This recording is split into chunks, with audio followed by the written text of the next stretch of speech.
கடவுள் இருக்கிறான்னு சொல்கிறவனோ நம்பலாம். கடவுள் இல்லையே, சுத்தமாக இல்லை அப்படின்னு சொல்கிறவனையும் நம்பலாம்.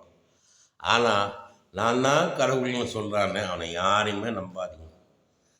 இப்போல்லாம் நான் தான் கடவுள்னு சொல்கிறவங்க எக்கச்சக்க பேர் வந்துட்டாங்க. அன்னபூர்ணி அம்மா 3வது கல்யாணம் முடிச்சுக்குது. அந்த அம்மா சாமி. அகோரி கலையரசன் அயோக்கியத்தனத்தில் நம்பர் 1 அவன் சாமி. திருநங்கைங்க சில பேர் அவங்க நான் தோஷம் கழிக்கிறேன், அதை கழிக்கிறேன், இதை கழிக்கிறேன்னு சொல்லி மக்கள்கிட்ட இருக்கிற பணத்தெல்லாம் கழித்து அவங்க உடம்புல பார்த்தா தங்கமும் நகையும் அப்படி கொட்டி கிடக்குது. அவங்க போட்டிருக்கிற தங்கம்லாம் எப்படி வந்ததுன்னே தெரியல. மக்கள் கொஞ்சமாவது விழிப்புணர்வோடு இருங்க. சாமி யார் அப்படின்னு கேளுங்க. அவன் நல்ல சாமின்னு சொல்லிட்டு ஓடிடுவான்.